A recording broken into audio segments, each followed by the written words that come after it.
Today we're going to talk about another MLS club, that being New York City FC, also known as NYCFC.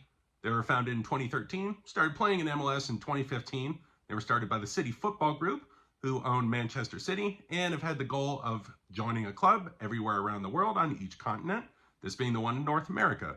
And they did so with the New York Yankees as a partner. Keeping in mind that connection with Manchester City, they share the same home colors of sky blue, as well as sponsor Etihad Airways. This is an Adidas kit from a couple years back. It has kind of a heavy fabric for Adidas, but I like the weight that it gives that you don't see with all Adidas kits. The white outlines that you have around the collar, as well as across the back, are reminiscent of a lot of the kits that City had in the first decade of this century. Some first couple details about New York City FC are nicknames being the Citizens, as well as the Pigeons, because it's New York City. And on top of that, as far as silverware, they won their first MLS Cup in 2021, as well as following it up the next season, defeating Club Atlas in the Champions Cup. They have two main rivalries, the first being with New York Red Bulls, the obvious one seeing as they share the same city. It's called the Hudson River Derby, and it's a pretty passionate one. It's a good one that I have on my bucket list to attend someday. The second, because it's New York City and Philadelphia, pretty much any sports rivalry between clubs there and any sports is always going to develop, which is why they are rivals with Philadelphia Union.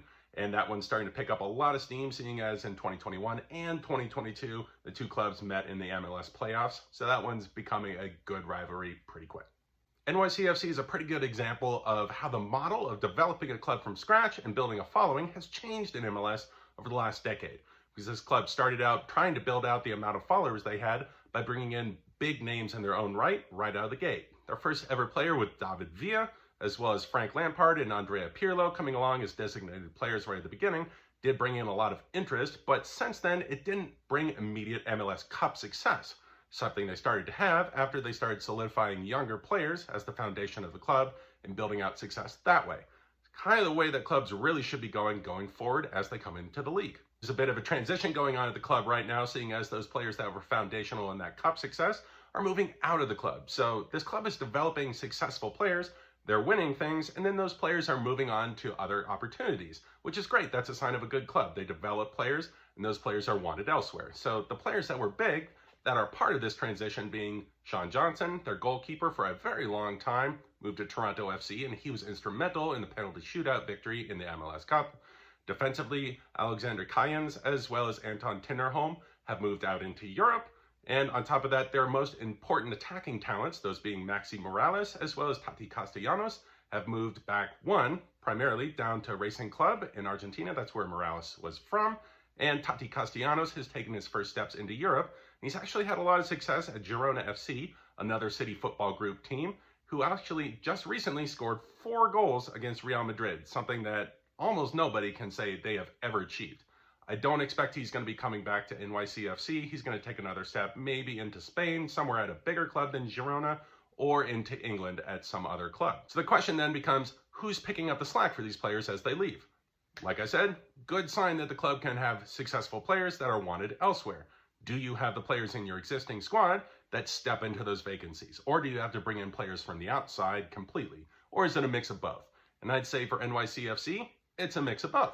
The man they're going to rely on from within the club already is Talles Magno. He's 20 years old, so he has a lot of time to mature. He's best from the left wing and can contribute goals. He could also play as striker, but I think they're pretty smart to bring in these 2 other talents, those being Santi Rodriguez, who came from Montevideo City, that's in Uruguay, and a City Football Group team, and as well as Gabriel Pereira, who came from Corinthians down in Brazil. They add creativity, and they add goal-scoring threat. One of the things I think goes a little understated for New York City FC's success is the fact that they have a solid midfield. They didn't have as much of that last season, but they definitely do now through Keaton Parks, who was with the club last season. But the answer really was the fact that they didn't have James Sands still at the club at the time. He was loaned out to Rangers in Scotland, but has since come back. And while they could have tried to sell him on to another European club instead, they kept him at the club. And so far this season, he's been very steady in the middle of the park and probably the club's best player. So this has been New York City FC of MLS. A decade into their existence, they've really solidified themselves as a solid club within the league, to the point that while they've played their entire history at Yankee Stadium, they are developing out their own stadium specific for soccer that should be developed and set to play in 2027 out in Queens.